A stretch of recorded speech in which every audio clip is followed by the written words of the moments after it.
In parallel कुछ team गठित कर दी गई थी जो कि वहाँ पर विटनेसेस से ये जानकारी ले रहे थे कि कैसे किसको मशकूक वहाँ कोई देखा गया या नहीं। उसी के साथ साथ उस इलाके में जो सीसीटीवी लगे हैं उन सीसीटीवी फुटेज को भी पुलिस ने कस्टडी में लिया और सीसीटीवी फुटेज की कस्टडी और ओरल टेस्टिमनी को दोनों को साथ जोड़कर मशकूक का पता किया गया और ये पता चला कि एक लड़का जिसने कि जीन्स जैकेट पहनी हुई थी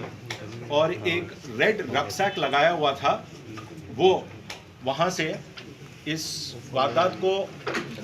अंजाम देने के बाद भागा। इमीडिएटली उस सीसीटीवी ग्रैब को सभी नाका पार्टीज के पास भेजा गया और उनको हिदायत दी गई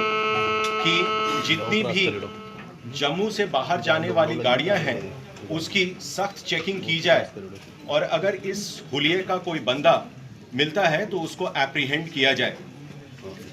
एक नाका पार्टी जो कि एसडीपीओ नगरोटा और एसएचओ नगरोटा की ज़ेरे निगरानी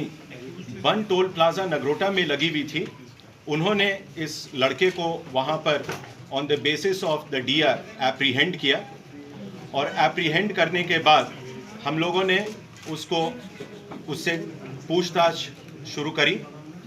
इस पूछताछ में पता चला कि इस लड़के का नाम यासीर जावेद भट्ट है,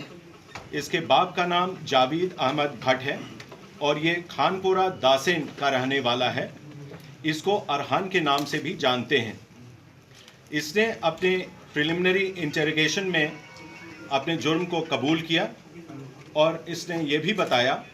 कि इसको इस काम को सरंजाम देने के लिए फारूक अहमद भट्ट एलियस उमर जो कि डिस्ट्रिक्ट कुलगाम का एचएम कमांडर है उसने टास्क किया था और उसी ने इसको ग्रेनेड भी मुहैया कराया था। ये लड़का कल कुलगाम से जम्मू आया, आज सुबह ये जम्मू पहुंचा है और इसने इस काम को सरंजाम देने के बाद इमीडिएटली भागने की कोशिश करी और जैसा कि आपको मैंने बताया इसको नगरोटा टोल पोस्ट पे एप्रीहेंड कर लिया गया। ये जो लड़का हमारे पीछे खड़ा है ये वही लड़का है।